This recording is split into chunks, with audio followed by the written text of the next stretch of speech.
मुझे पता है ये चीज समझना कितनी जरूरी है, इसलिए इस वीडियो में ना ही कोई हुक रहेगा और ना ही कोई इंट्रो। बस मैं इतना ही कहूंगा।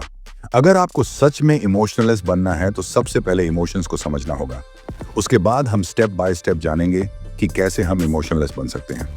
बस एक छोटी सी गुजारिश है, वीडियो में बताए गए हर एक पॉइंट आपको अच्छे से समझना होगा, स्पेशली 4th पॉइंट को। अगर आपने उसे मिस कर दिया तो इसमें मेरा नहीं, आपका नुकसान होगा। संगीत इमोशन मतलब तुम्हारे अंदर उठने वाली वो फीलिंग जो किसी भी सिचुएशन के रिस्पांस में होती है। सिंपल शब्दों में कहूं तो इमोशन तुम्हारे अंदर का एक ऐसा रिएक्शन है जो तुम्हें बताता है कि तुम किसी चीज को कैसे महसूस कर रहे हो। जैसे तुम्हें कोई खुश करने वाली बात कहता है तो तुम्हारे अंदर एक हल्का सा एनर्जेटिक फील आता है, तुम्हारा चेहरा खिल जाता है। ये होता है इमोशन ऑफ हैप्पीनेस।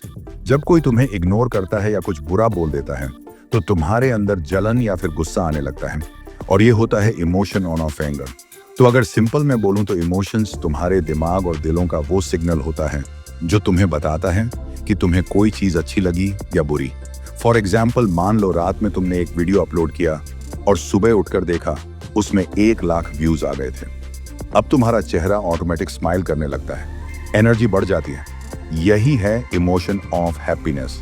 अब जरा सोचो, उसी वीडियो में किसी ने नेगेटिव कमेंट कर दिया तो तुम्हारा मूड तुरंत उतर जाएगा, मन में गुस्सा और थोड़ा सैडनेस आएगा। यह है इमोशन ऑफ एंगर। एक चीज यहां पर नोटिस करो, सिचुएशन सेम प्लेटफॉर्म में हुई लेकिन रिएक्शन अलग था। यानी इमोशन सिचुएशन से नहीं बनता, उस सिचुएशन को तुम कैसे महसूस करते हो, क्या मीनिंग देते हो, उससे बनता है। अगर तुम किसी बात को पॉजिटिव मीनिंग दोगे तो इमोशन अच्छा होगा, अगर तुम उसी बात को नेगेटिव मीनिंग दोगे तो इमोशन बुरा हो जाएगा। अब एक सवाल आता है कि आखिर ये इमोशंस आते कहां से हैं। देखो, ब्रेन एक सुपर कंप्यूटर जैसा है जिसके अंदर हर चीज के लिए अलग अलग सिस्टम बना हुआ है। उसी में एक सिस्टम होता है थिंकिंग का जो डिसाइड करता है क्या सही है और क्या गलत। ये लॉजिकल पार्ट है, और एक सिस्टम होता है फीलिंग का जिसे हम कहते हैं लिम्बिक सिस्टम। इसी के अंदर एक छोटा सा एरिया होता है एमगडला। यही हमारा इमोशन सेंटर है। जब कोई चीज होती है, जैसे किसी ने तुम्हें थैंक यू बोला या किसी ने तुम पे चिल्लाया, तो उसका सिग्नल सबसे पहले ब्रेन में जाता है।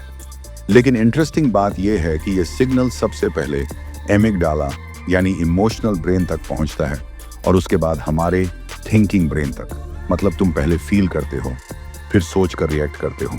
चलो इसे एक एग्जाम्पल के थ्रू समझते हैं। मान लो तुम रोड पे चल रहे हो, अचानक एक डॉग तुम पे भौंकता है। उस मोमेंट पर तुम सोचने नहीं बैठते कि ये डॉग फ्रेंडली है या डेंजरस। तुम सीधे पीछे हट जाते हो या फिर रिएक्ट करते हो। ये ऑटोमेटिक रिएक्शन है जो तुम्हारे ब्रेन यानी एमिगडाला तुरंत फियर का सिग्नल भेजता है और तुम्हारा बॉडी प्रोटेक्शन मोड में चला जाता है। अब समझो, यहां से एक सिंपल सवाल, तुम्हारा ब्रेन इमोशंस बनाता है लेकिन तुम्हारा हार्ट उसे फील करता है। ब्रेन डिसाइड करता है ये चीज अच्छी है या बुरी, और बॉडी उसका रिएक्शन देती है, जैसे हार्ट बीट बढ़ना, हाथ कांपना या आंख से आंसू आना। तो इमोशंस का प्रोसेस कुछ ऐसा होता है। पहले तुम्हारे सामने सिचुएशंस आती है और फिर ब्रेन एनालाइज करता है। उसके बाद इमोशंस ट्रिगर होता है, तब जाकर तुम फील करते हो, और यही फील इमोशंस के फॉर्म में बाहर आते हैं।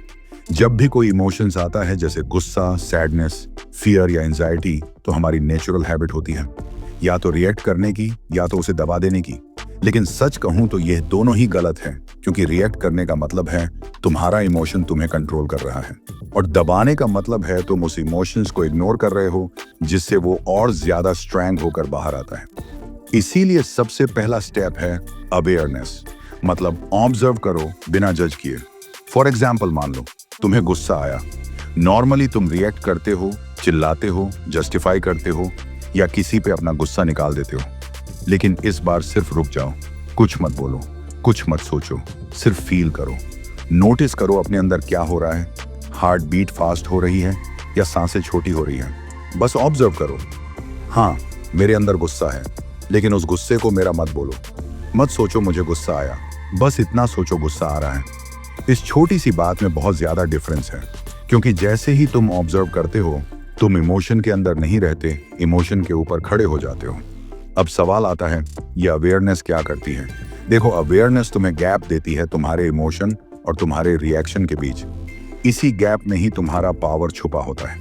जितनी देर तक तुम ऑब्जर्व करते रहोगे, उतना ही इमोशन अपनी इंटेंसिटी खुद लॉस करता रहेगा और कुछ सेकंड बाद तुम देखोगे कि वो गुस्सा या सैडनेस धीरे धीरे डिसॉल्व होने लगता है।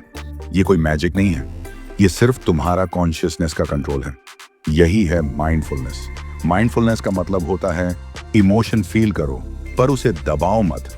मतलब अपने अंदर सब कुछ महसूस करो लेकिन इमोशंस के गुलाम मत बनो। जैसे फोन पर नोटिफिकेशन आते हैं, अगर तुम हर नोटिफिकेशन पर रिएक्ट करोगे तो तुम डिस्टर्ब हो जाओगे, लेकिन अगर तुम बस ऑब्जर्व करोगे और डिसाइड करोगे कब और क्या रिस्पॉन्स करना है, तब तुम कंट्रोल में रहोगे। हर इमोशन एक थॉट से पैदा होता है। इमोशंस हवा से नहीं आते, उसका एक सोर्स होता है, तुम्हारी सोच।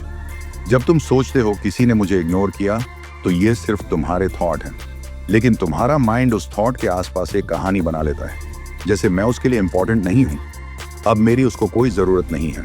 और इसी कहानी से जन्म लेता है सैडनेस, इनसिक्योरिटी और लोनलीनेस। लेकिन अगर तुम थोड़ा रुको, थोड़ा ऑब्जर्व करो, तो तुम्हें समझ आएगा ये सिर्फ एक मेंटल मूवी है।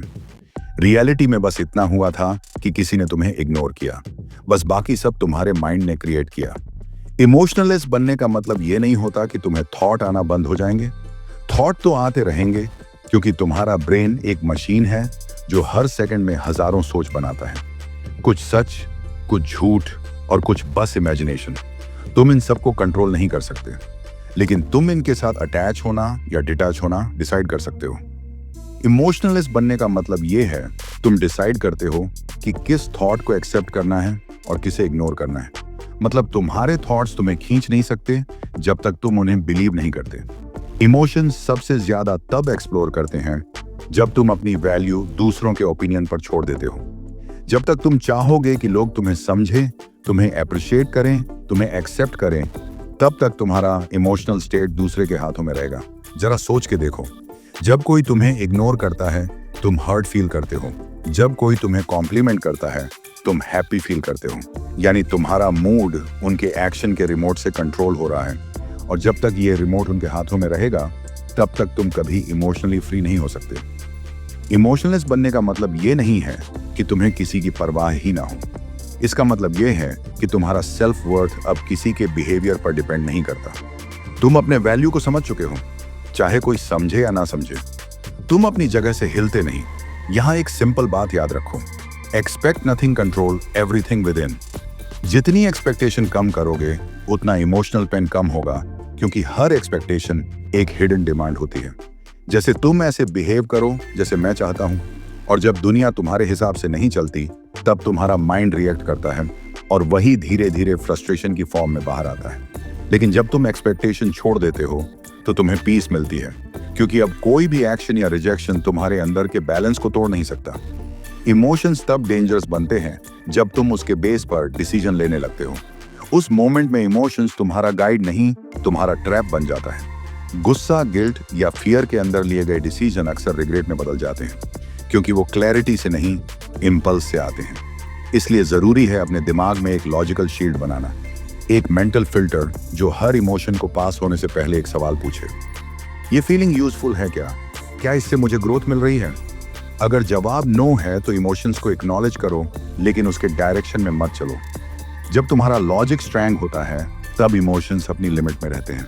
तुम्हारा रीजनिंग उनके ऊपर एक इनविजिबल आर्मर की तरह काम करता है, प्रोटेक्ट करता है, तुम्हें इम्पल्स के एक्शन से और डिसीजन को ग्राउंडेड रखता है। इसीलिए मेंटली स्ट्रैंग लोग कभी कूल लगते हैं, पर असल में वो इमोशनली डिसिप्लिन्ड होते हैं। वो फील करते हैं पर कंट्रोल उनके हाथों में होता है। यही होता है रियल इमोशनल मिस्ट्री। जब तुम्हारा लॉजिक और अवेयरनेस मिलकर एक ऐसा आर्मर बनाते हैं जिसमें इमोशंस घुस सकता है लेकिन तुम्हें तोड़ नहीं सकता, और वही मोमेंट होता है जब तुम समझ जाते हो कि तुम्हारा इमोशंस तुम्हें कंट्रोल नहीं करता, तुम उसे डायरेक्शन देते हो।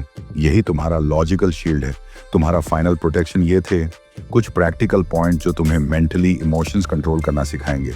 अब डिसाइड तुम्हें करना है, तुम इमोशंस के गुलाम बनोगे या उनके मास्टर।